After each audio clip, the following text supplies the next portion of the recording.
what are we going to cover in this program? So many things, starting from what is purpose of a business.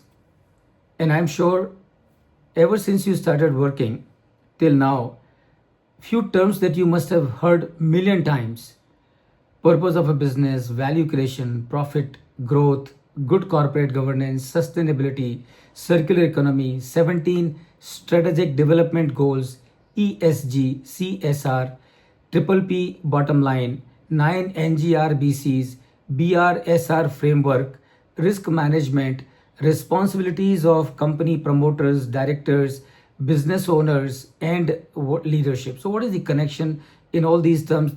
I'm sure you must have heard million times, and that is what we will discuss and understand the relationship. We will discuss how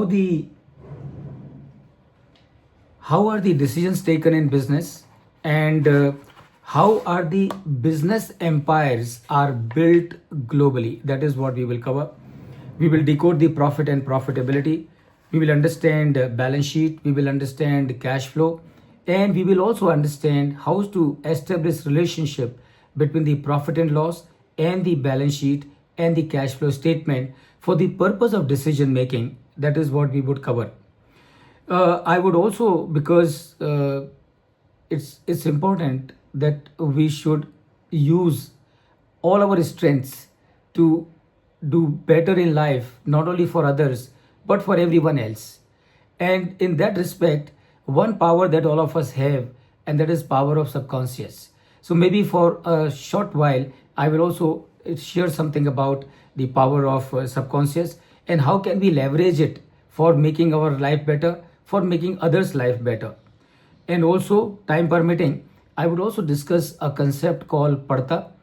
Padta is a concept which was developed by none other than late Shri Ghanshyam Das Birla ji, who is the founder of the Birla Group.